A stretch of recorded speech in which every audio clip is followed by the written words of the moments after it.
哎，这位公子真是一表人才，本王好生仰慕啊！好说好说。哎，哇，这手也是又白又嫩。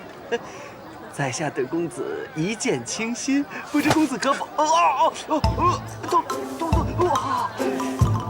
你调戏我老婆，倒调戏得很欢快。你来了。能将我阿爹引得顺意成器，你也是个人才。这次别过，保重。大胆！知道本公子是谁吗？啊！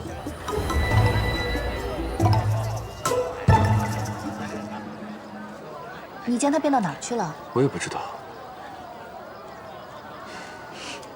你若刚才不来，我也正有此意呢。你怎么被揩油也不知道躲一躲？不过是被摸了一两下嘛。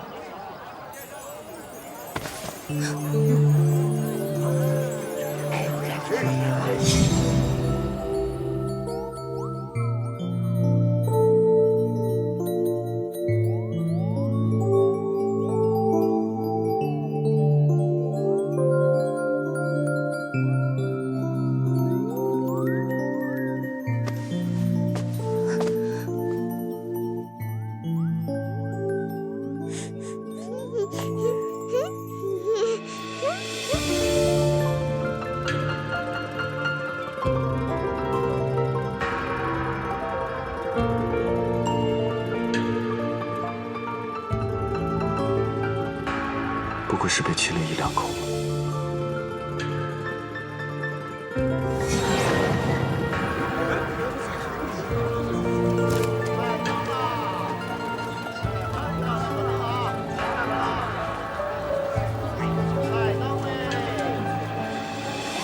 来盏灯吧，两位公子，来盏灯吧。两位公子可以看一下。凡人买灯是向神仙祈福，我们买灯向谁祈福啊？留个念想罢了。你还真当放一盏灯就能事事顺心吗？走。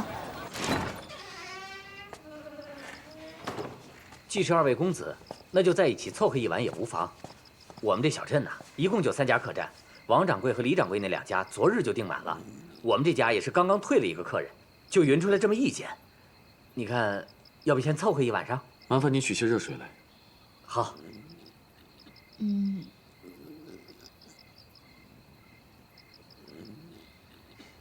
顺便做几道小菜。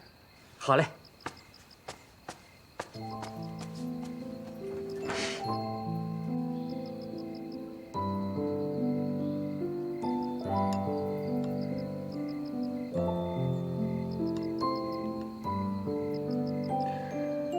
吃不了，便洗漱睡吧。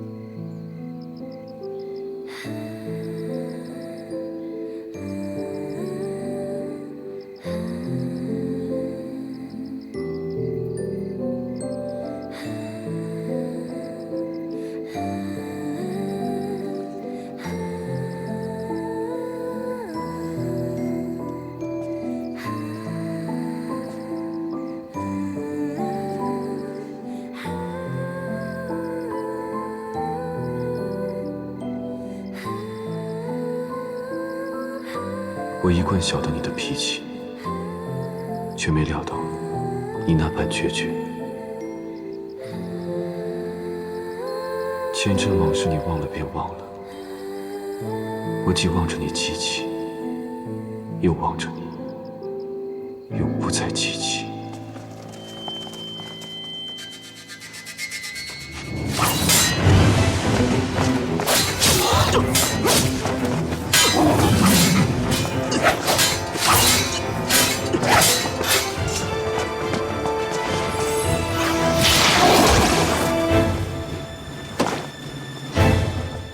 君上，不必追了。属下失职，望君上恕罪。无妨。这些人竟敢突袭天族的人，君上不打算追究吗？他们不是真人，是妖法做出的傀儡，专为杀人而生。就算追上了，也只会化作灰烬，问不出什么的。妖法，什么人要与天族为敌？方才蝶峰上仙也说了，从东海离开的群仙先后遇到了他们的袭击。本君正准备彻查此事。君上，天君的寿宴马上就要开始了。我知道，你先回去吧。是。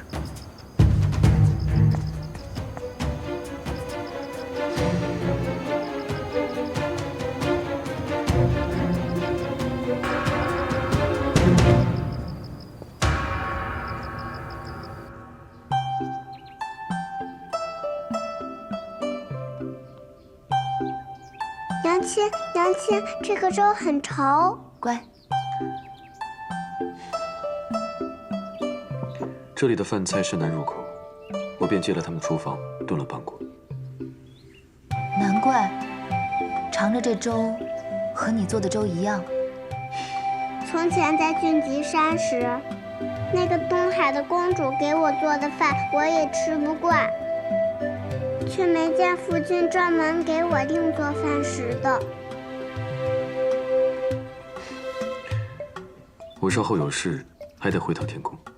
夫君要走了，常玉说过，小别胜新婚，你和娘亲都分开了300年，竟然还舍得分开。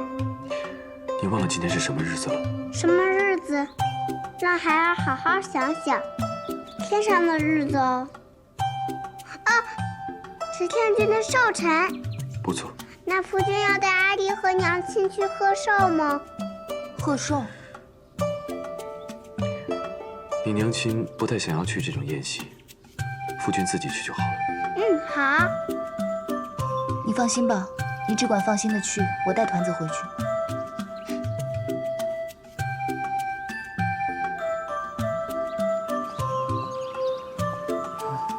姑姑回来了。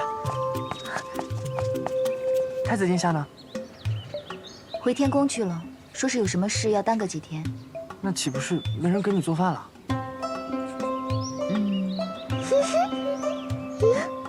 下午去集市买些枇杷回来吧。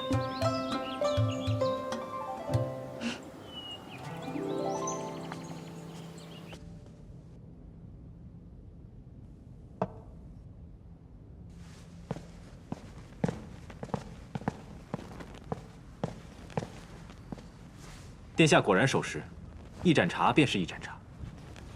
方才在凡间，我也遇到了你说的人。殿下也遇到了。他们怎么敢对殿下下手？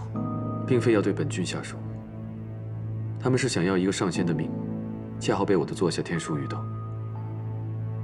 那殿下可留下什么活口？留了活口也无用，那些人都被妖法所化。是，就是妖法。这些人来自异界，可异界早已归顺天族，为何忽然会如此做？此事先暂且压下，先查出那些被追杀的仙人们都是些什么身份。是。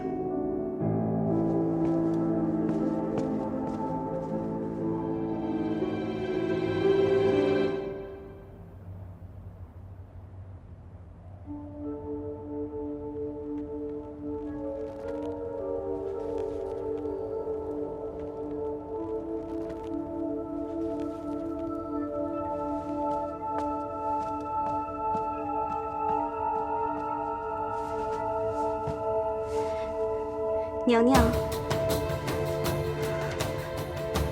君上回宫了，回来了，太子殿下回来了。那青丘白浅可跟着一起回来了？奴婢看得很清楚，太子殿下是独自一人回来的。他刚一回来就去了紫宸殿内，与西海二皇子议事，还未去宴席。好，他没来最好。这样，我今夜就有十足的把握将夜华留下。娘娘，奴婢怕……不用怕。天君素来最讨厌那只小八蛇，连同小八蛇的儿子元真也不喜欢。这几年才有所缓和。倘若元真调戏我，天君一定不会饶过他。所以不用怕，在天君心中我很重要。哪怕他不看在自幼照看我的情谊，也会看在各分支部族首领的面子上，给我个交代。我是夜华的侧妃，我被他的堂弟调戏，怎么说也是一件大事。夜华总会留在天宫几日。如今之计，最重要的就是让他留在天宫，不让他再去青丘受那只九尾狐的魅惑。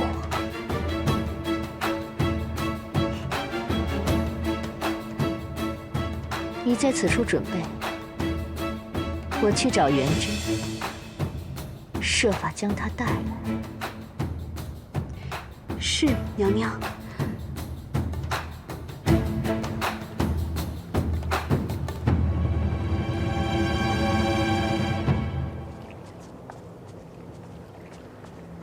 那就是北海水君的大儿子呀。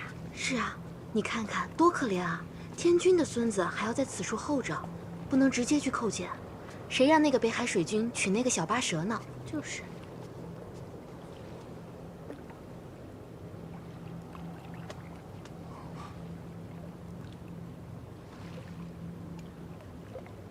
姑娘是何人？有什么要让元真帮忙的吗？你该叫我一声素锦娘娘。啊，原来是素锦娘娘。元真见过素锦娘娘。哎，按辈分，我是你的长嫂，你我就不必如此生疏了。那些奴婢的话，听听也就算了。活得久又能如何呢？最重要的，是能和心爱的人在一起。我就很羡慕你爹娘之间的感情。娘娘说的是。哦，对了，怎么就你一人在此处呢？啊，夫君去给天君请安了，让我在这里候着，等着传召呢。啊，是吗？嗯。哎，不如这样，我带你进去。那怎么行呢？没有传召，怎么能随便进去呢？没关系，那可是你亲爷爷。况且天君这几日总是夸你，说你贺寿词写得好呢。真的？来。你随我来，天君现在就在洗梧宫，我带你去。嗯。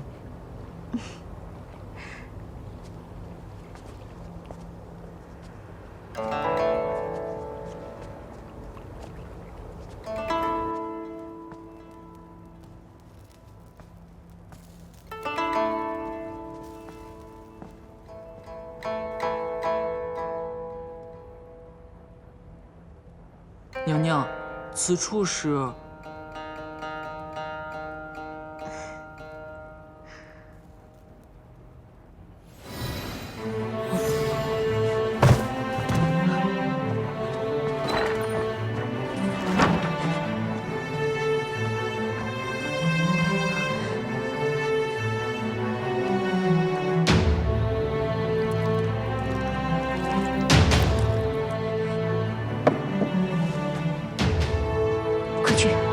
把他扶上去。是。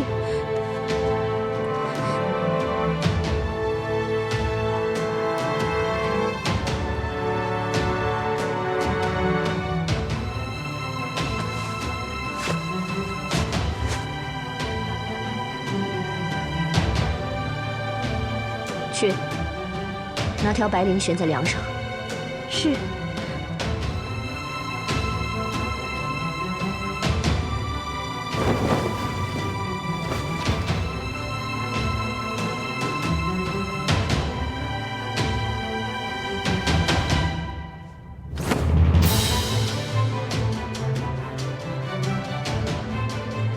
快去，一路哭喊出去，就说我被小殿下醉酒调戏，想不开要上吊。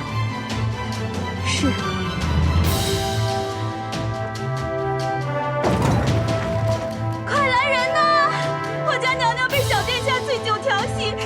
要上吊了！快来人呐！快点来人！我们三娘娘上吊了！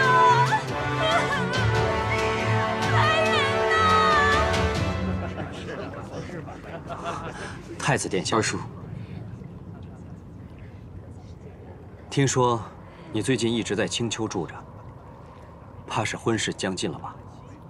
我还听少卿说，他在东海看到你旁边的女子是白浅上身，开始我还以为是他在说笑，没想到竟然是真的。听三叔说，二叔这次来为天君贺寿，也带了长子元贞来。没错，啊，方才父君还在夸元贞聪明，只可惜，再聪明，也不过是北海水君的儿子。怕是与这九重天无缘了。夜华，二哥，快去洗蜈蚣，元贞出大事了！啊！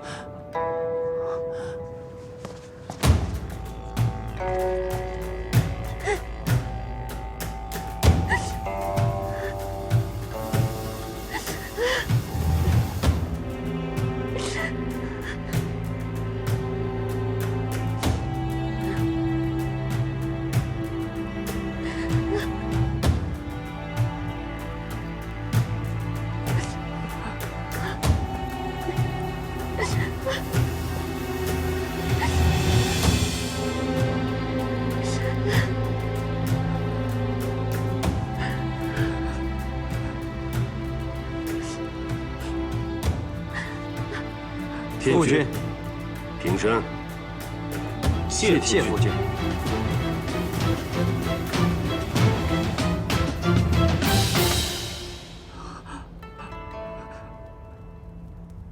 你交的好儿子，和你一样，色令智昏。元贞，你到底做了什么？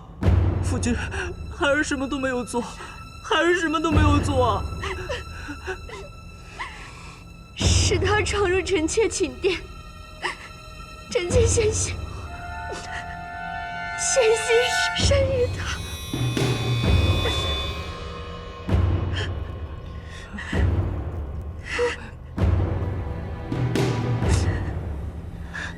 是臣妾辜负了君上往日的恩宠，求君上赐臣妾一条白绫，让臣妾死得清白些。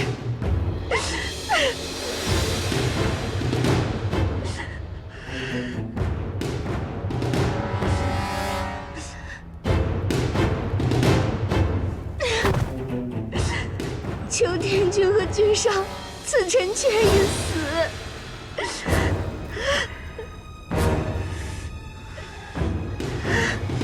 混账东西！你个畜生！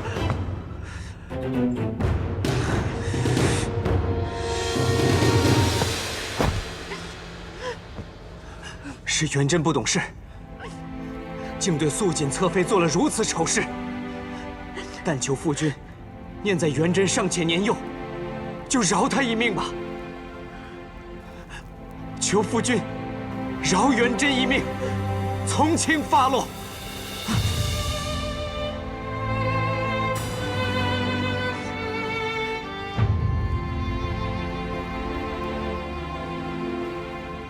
虽然素锦侧妃拼命抵抗，没有被他毁了清白，他若是旁人的儿子，本君尚能从轻发落，但偏就是你的儿子。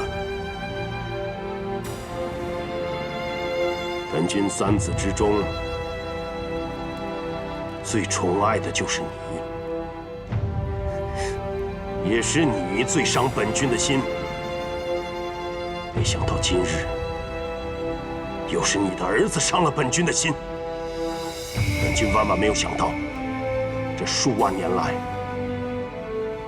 初次让你带着儿子上天宫，竟然换来自己在寿宴上当着群臣的面，被自己的孙儿当众扫了颜面的结果。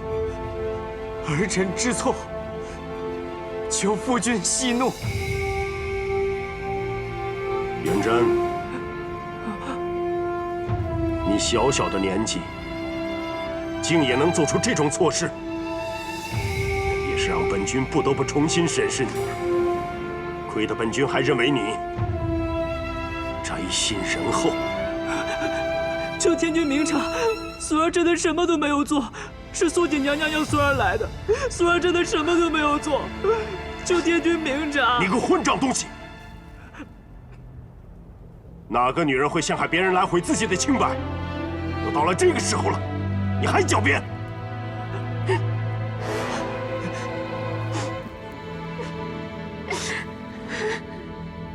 来人！天君，捉捆仙索，将元贞给捆了，丢下凡间，历劫60年。60年后，再重列仙班。是。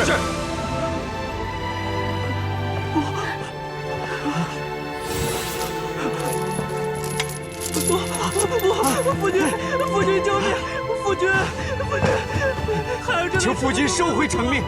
孩儿真的元贞自幼性情温和，并不好女色，知子莫辱父，他不会做出这种事的。求夫君明察，求夫君明察！夫君救命！当年，本君也以为你性情温和，不好女色。你不也做出了那般丢尽颜面的事？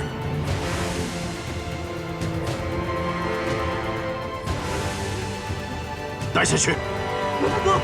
夫君救命！元贞，夫君，夫君救命啊！夫君，夫君，我孩儿真的什么都没有做。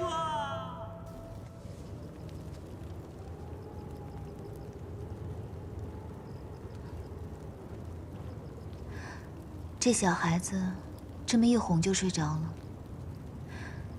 夜华也真是好福气，有你这么个儿子。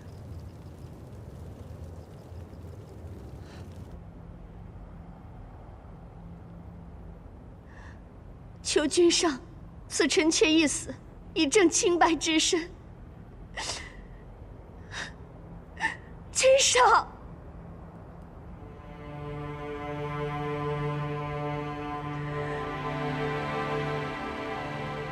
你今日做的又是什么戏？君上，这是什么意思？莫非君上是在怀疑臣妾自毁清白？天底下有哪个女人会如此做？况且臣妾一心只有君上，君上难道不知吗？当年，你就是如此陷害素素。难道你真的以为本君识不破吗？君上冤枉！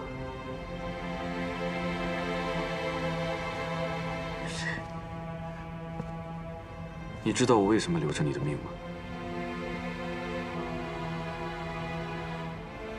一是因为解破灯，为了那灯，我才饶你不死；二是因为你眼眶里养着素素的眼睛，你死了，素素的眼睛也就死了。但是，若你再如此作茧自缚，就休怪本君不留情面了。素锦，就算你死了，本君也有办法为这双眼睛找到新的主人。君上，君上，难道臣妾这么多年陪伴君上的情谊，对你来说，真的就一文不值吗？不错，一文不值。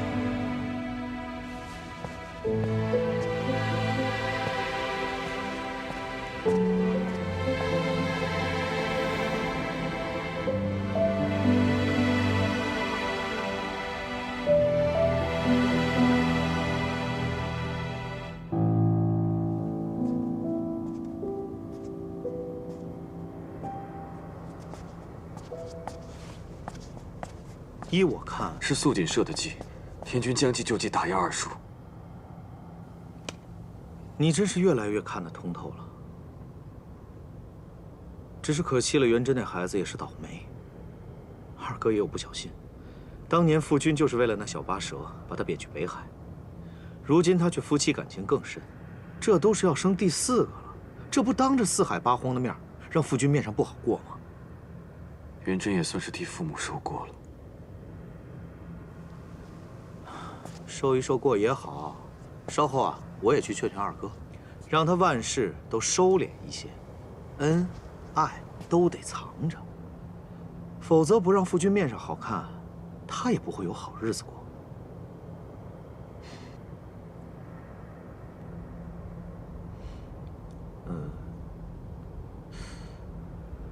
三叔与我还有什么不能说的吗？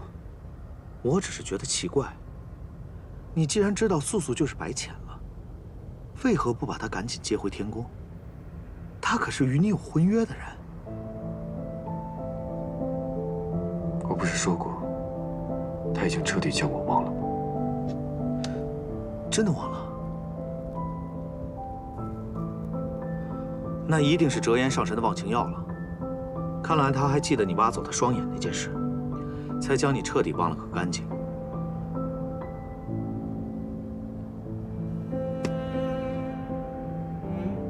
如今你住在青丘，是如何打算的？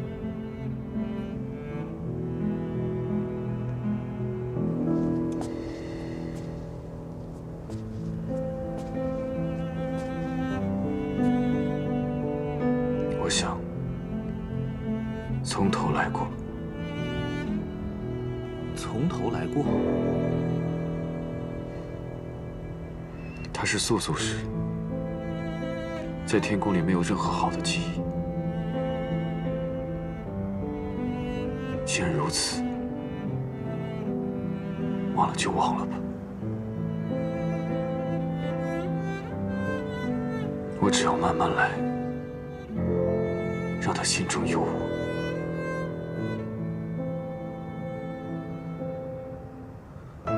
这一次，就可以没有任何阻拦，名正言顺的娶她为妃了。也好，如此也好。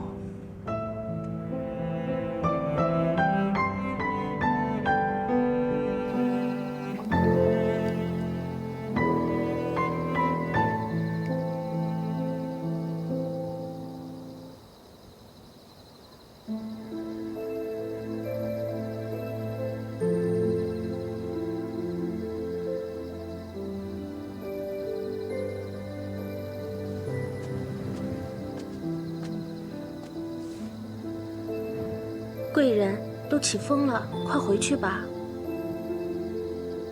都2年了，陛下还是没有来见我。娘娘被奸人所害，这宫里都传遍了，说娘娘额头这凤尾花是朵妖花。陛下听了，自然不想见娘娘了。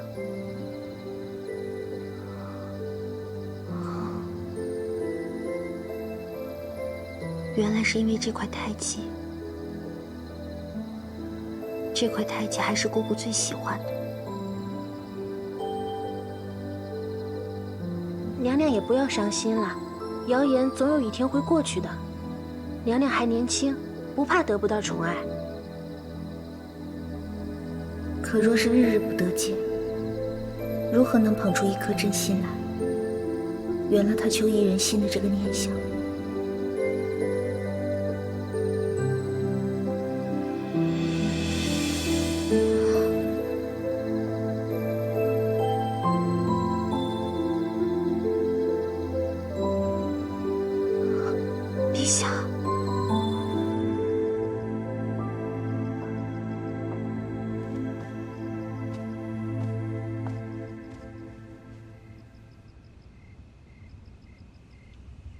坐。臣妾不敢。朕准你坐。是。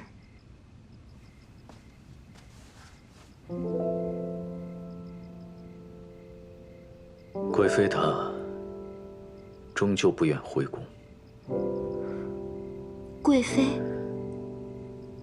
贵妃她15岁入宫，朕一直很宠她。没想到她生下太子元贞后，竟吵着要出家。朕拿她也没办法，只好在皇城后山给她修了间道观，让她潜心修行。贵妃倒是一心向道。她同元贞一直住在道观里，直到元贞16岁，才派了一个道姑把元贞送回宫里来。她也只是每月初1、15才回来看望自己的儿子，从来不见朕，从来都不肯见朕，就好像没有朕这个人一样。司命说，帝君此番入凡间，是为了参一参人生六苦。照这模样看来，司命的故事编得还真是尽心尽力。他就不怕帝君回到天上，回味自己在凡间吃的这些苦，让他也下来参一参人生六苦吗？你怎么不说话？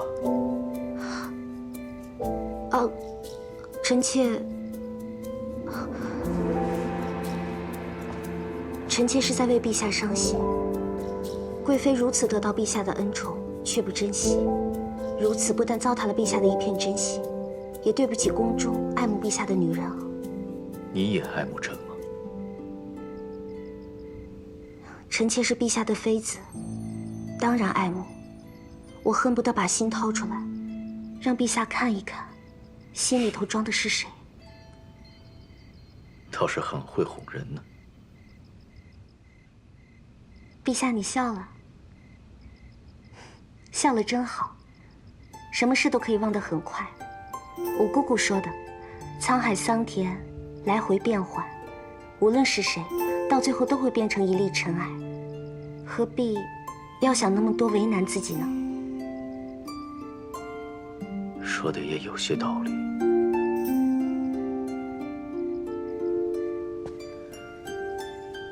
此花很美，不知为何，朕每次看到你额间这花，总觉得似曾相识。陛下，记得这块太紧。说不清楚，只是想一直看下去，不想再看别的东西。朕也觉得此事有些玄妙，还以为是中了你的妖术，所以这2年朕一直避开你，就是怕一直看下去，就再也不能放手。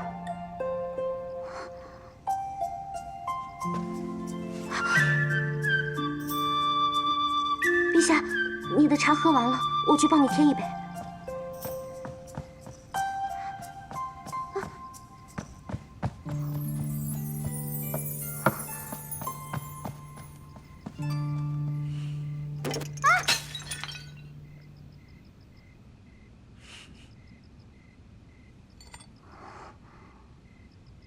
怎么连一点情话都说不出了？唉，不能这样啊！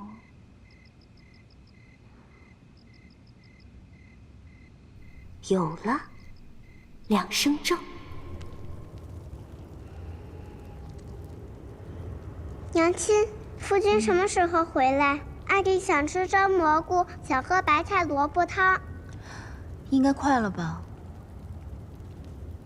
夫君回来了。你回来了。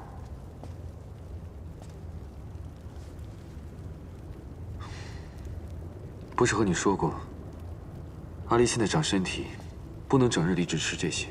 我知道啊，所以日夜都盼着你回来，给她改善伙食。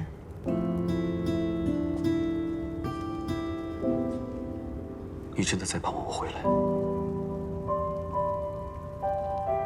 夫君，娘亲脸红了。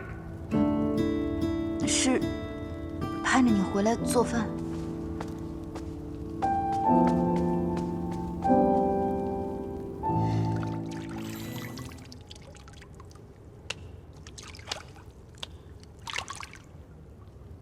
有了。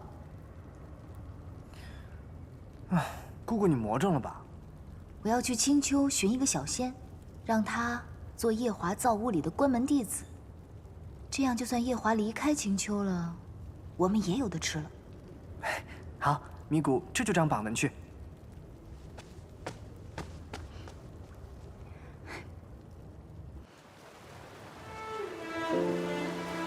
我已经安排了一个婢女化作道姑，在凡间照顾元贞。为何你还要坚持去青丘找白浅？君上，你不懂，一个娘是绝对不会允许自己的孩子受任何苦难和委屈的。我一定要去找姑姑，让她替元贞渡劫。她惹下了祸事，她就需要历劫。别说是青丘白浅，就算是折颜上神，恐怕都管不了。不，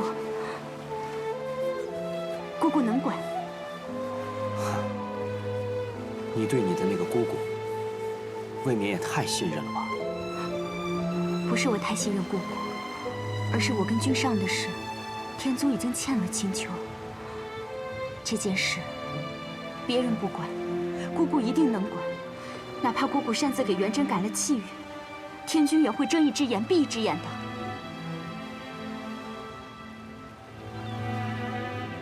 你说的倒也有些道理。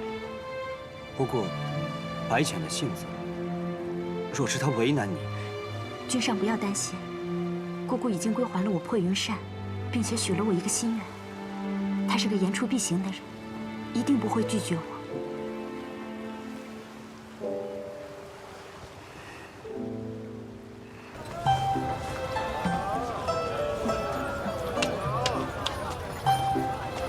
狐仙，你这贴什么呀？姑姑今日要选一个小仙，做夜华君造屋里的关门弟子，机会难得啊！能做夜华君的关门弟子，哪怕是造屋内的，也是三生有幸啊。可就这一会儿，那狐狸洞前排了甚长2行队，这会儿去，怕是晚了。不晚不晚，就在今夜，还来得及。走。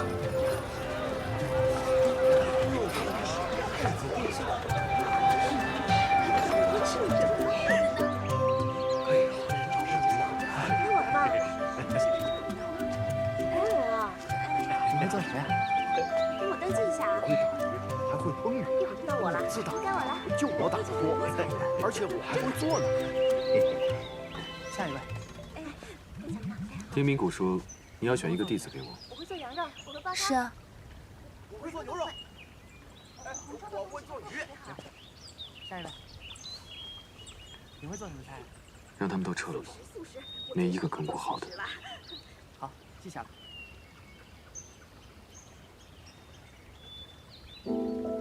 依我看，你就很不错。可你实在没有必要跟我学，我们2个有一个会就可以了。咪咕，姑姑，太子殿下要哪一个？他一个也没看上，让他们都散了吧。这就撤了？散了吧，散了吧。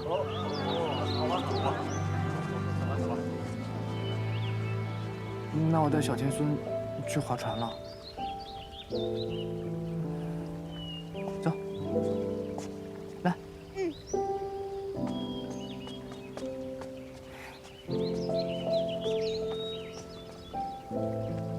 浅浅，陪我去散散步。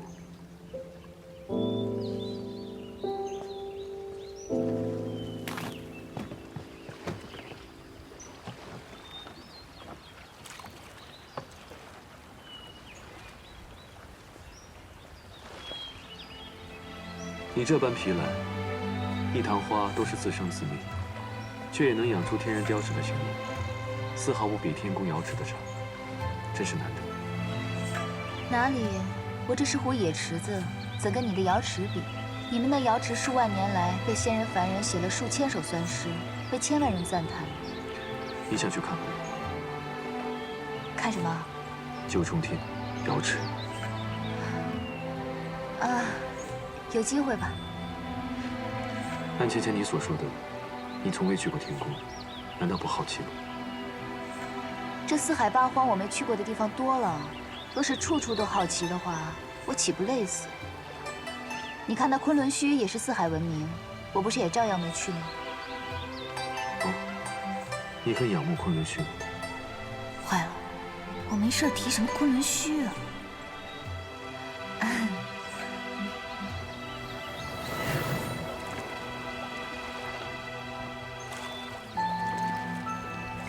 米谷呢？米谷在洞口设置了仙障，怕是有人误闯了。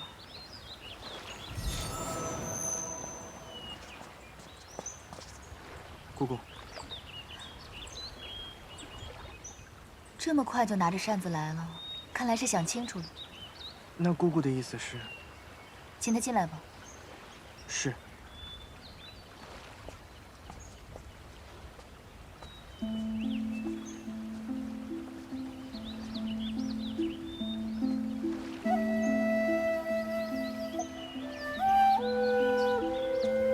姑姑怎么说？姑姑说，让你进去。少卿，我若是你，根本就不会来见姑姑。最后一次，此事过后，少轩绝不踏入青丘半步。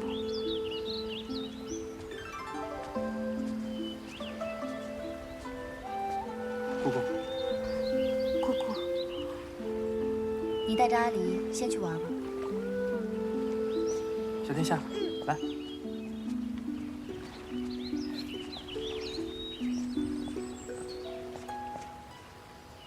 你既来找我，一定已经想清楚，问我要什么。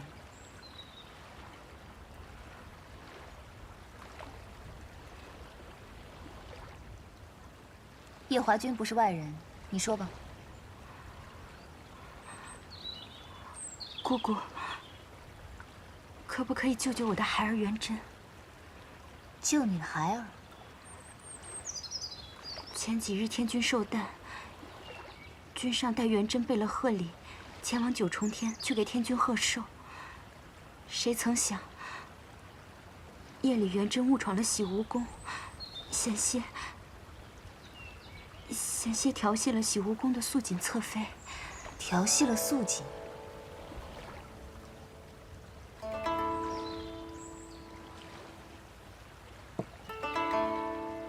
能做太子的果然不是一般人，戴绿帽子也戴得很欢快嘛。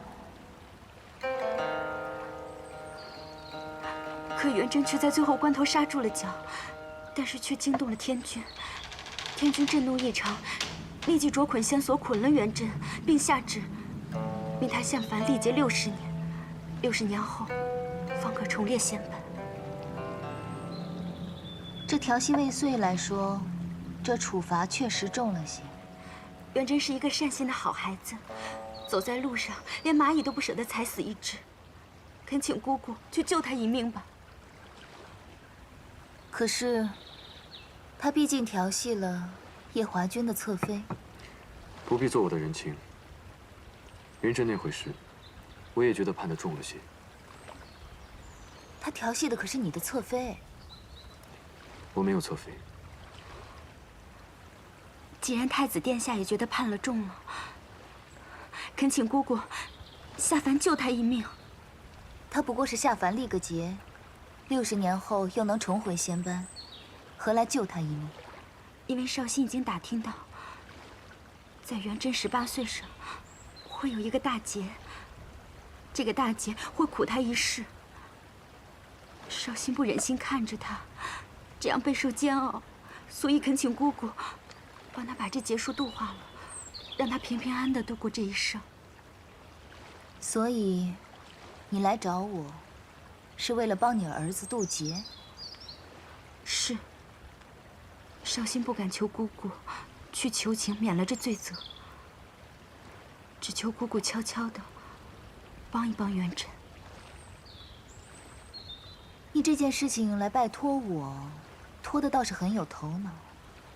你知道，就算是我改了元贞的气运，天君也不会同我计较，是吧？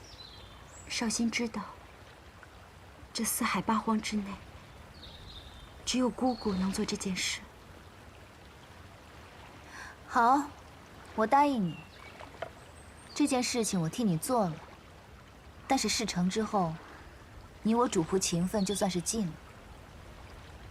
你与我青丘白浅，再无任何瓜葛。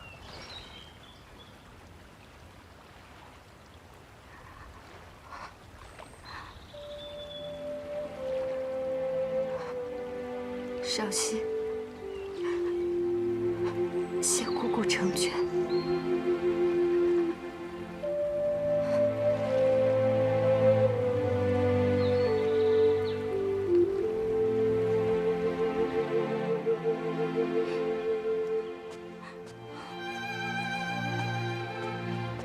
怎么了？又被那些小神仙欺负了？他们都笑我是小八蛇，不配在狐狸洞伺候青丘女君。你也太没出息了！小时候谁敢欺负我，我就把他打得连家门都不认识。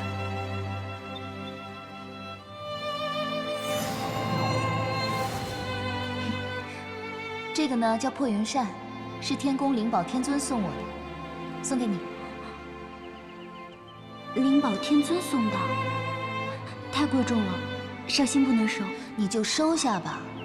你跟我在一起这么久，什么法器也没送过你。这个扇子可厉害了，以后谁敢欺负你，你就用这扇子将他扇出青丘。这把扇子这么厉害吗？嗯，送给你了。谢谢姑姑。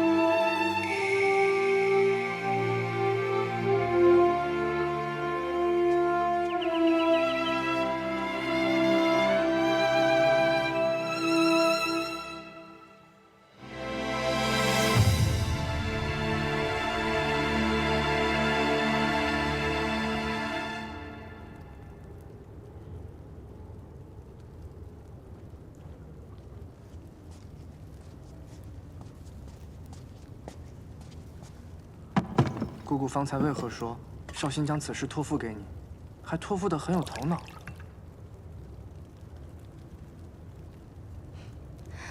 偷听了？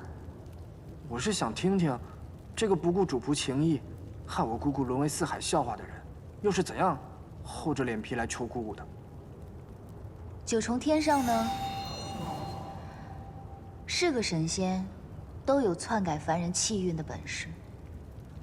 但是天族有规矩在那儿，就算有这个本事，也毫无用武之地。天族欠我们白家的债有1箩筐了，1分也没有兑还。有我出面讨几分薄利，天君也会睁一只眼闭一只眼的，将这桩小事囫囵了。所以啊，此事由我出面最好。这个小八蛇，可真是机关算尽了。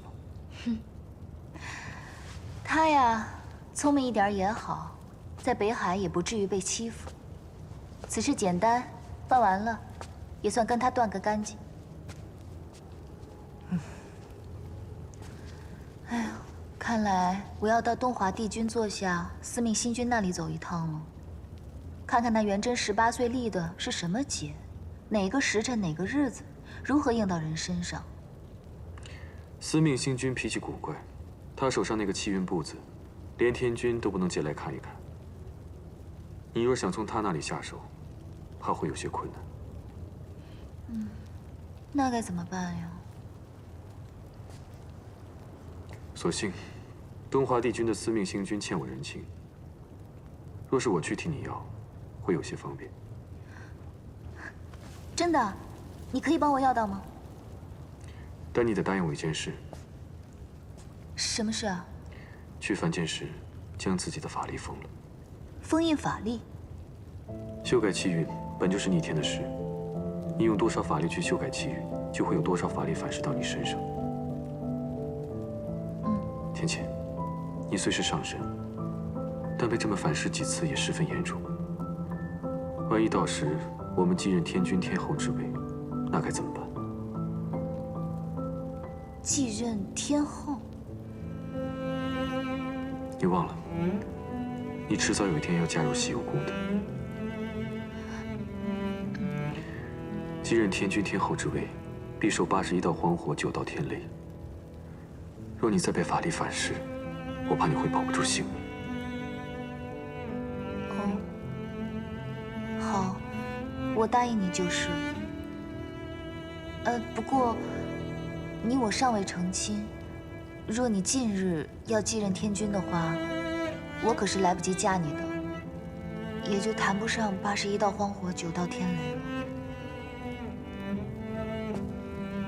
怎么，我说的有何不妥？芊芊，你可是在怪我没有早日向你提亲吗？若在300年前我便娶了你，就没有今日这个担心了。我也就是随口一说。我看现在天色已不早了，夜华君，不如早日帮我把这事办了，我好去替那元贞渡劫。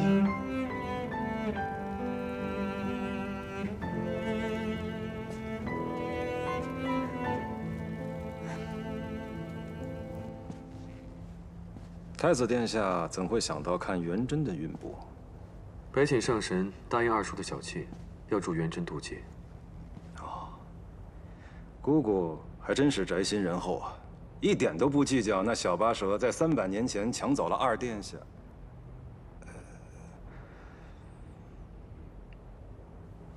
那我给殿下讲讲这元贞在凡间的事吧。元贞托生托到了一个帝王家，姓宋，叫做宋元贞。12岁上封了太子，如今快长到18岁了，结束将至。元贞在凡间的母亲是个贵妃，生下元贞之后，便带着她入了道观，出了家。16岁时，才让元贞的师傅将她送回了宫中。而这元贞的师傅，就是北海水君桑吉送去凡间看护他的一个婢女。婢女，所以二叔还是偷偷派了个人去看护她。正是。依小仙看，姑姑若不想打乱气运，就要替代这个师傅，先留在元贞身边。也只有这个法子了。至于如何渡劫，还需从长计议。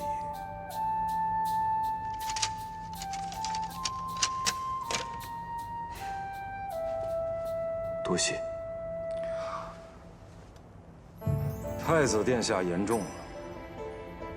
当初是殿下您看在东华帝君的面子上，才原谅了白凤九偷走劫魄灯的事。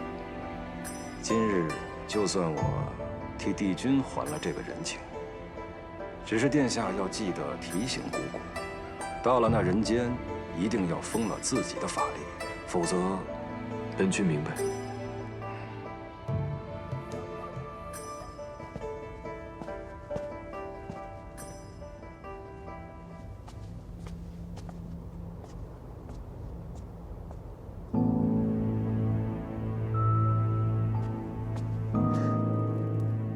你说那只九尾狐要去凡间帮元贞渡劫？君上和星君确实是这么说的。他们还说要白浅一定要在凡间封印自己的法力。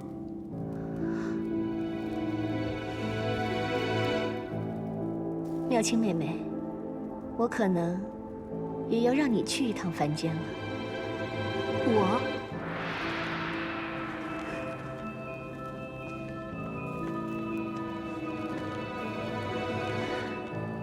按理说我是姐姐，这种冒险的事本该我亲自去。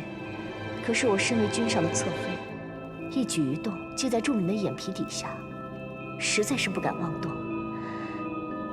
但是妹妹你，就方便多了。不知姐姐让我去凡间做什么呢？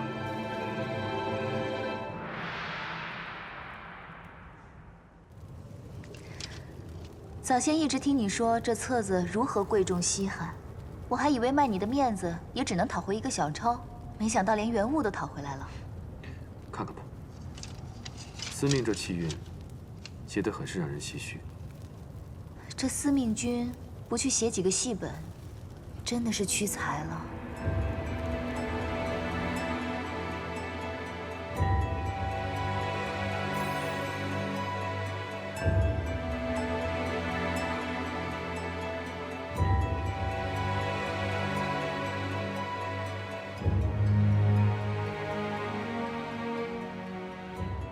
6月初1，皇帝出游处女春，太子元贞也会同行。到时会在河上出现一只大鹏鸟，将众人吓得惊慌失措。岸上一个美人意外落水，元贞就会跳下水去救人。所以这个劫是美人劫。元贞和那位美人在水中双双看对眼，只可惜皇帝也瞧上了那位女子，就带回宫中宠幸了。这皇帝还真是多情啊！元贞不甘心失去一生所爱，就在某夜醉酒之后，和那美人曲径通幽。不久之后，美人就生下了一个皇子。所以，元贞是给他在凡间的老爹戴了顶绿帽子。没错，那名皇子自然就是元贞的儿子，但他自己不清楚。10多年之后，皇帝病入膏肓，皇子和元贞争夺太子之位。最后死在了元贞的剑下，这个噩耗传入了美人的耳中，上吊自尽。死之前留下了一封书信，告诉元贞事情的真相。元贞读后悲痛欲绝，也郁抹了脖子。可无奈，当时皇朝只留下他一个男丁，他只好忍痛坐上了龙座。这么一坐，就坐到了60岁寿终正寝，疾苦一生。如此跌宕起伏的命运。元贞这一生还真是个传奇啊！如此说来，他18岁见到落水美人，是他关键的转折点。他只要不救那个美人，这一生就能顺顺当当的。不错。看来我要去凡间住个半年了，等到6月初1，去阻止他救这个美人。我已经为你安排妥当，你到了凡间之后，就会由元贞的道姑师傅引荐入宫，做元贞的新师傅。我要做道姑？不错。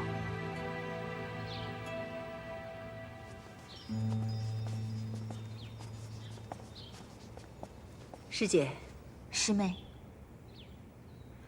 太子殿下，贫道与你的缘分已了了，也该离去了。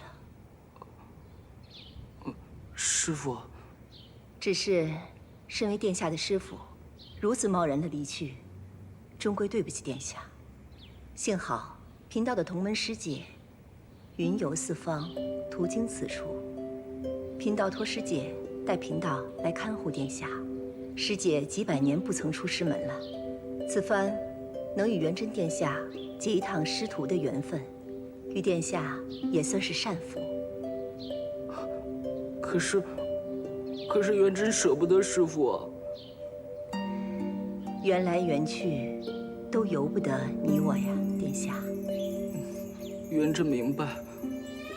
可是，多谢道长，这几年对元贞的看护。贵妃娘娘客气了，快来见过贫道的师姐吧。元贞，快拜见道长。道长，不错，不错。道长的意思是，贫道一眼就看出，太子殿下乃是9重天位列仙班的神仙。因犯了错事，才下凡历劫。那经过劫难，我儿还能重列仙班吗？如贫道点化得当，太子殿下又一心向道，我相信重回仙班并不是难事。快叫师傅！哦，师傅。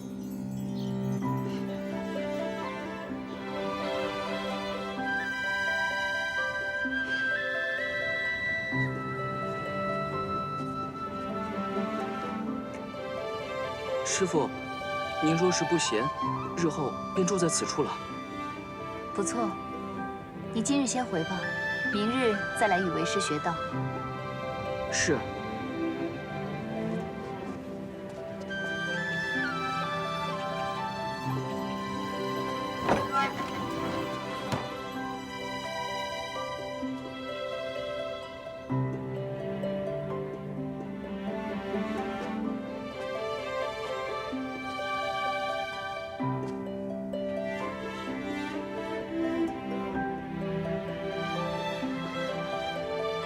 这才正月初一，真是足足要住上半年，才能到舒玉川美人落水的日子。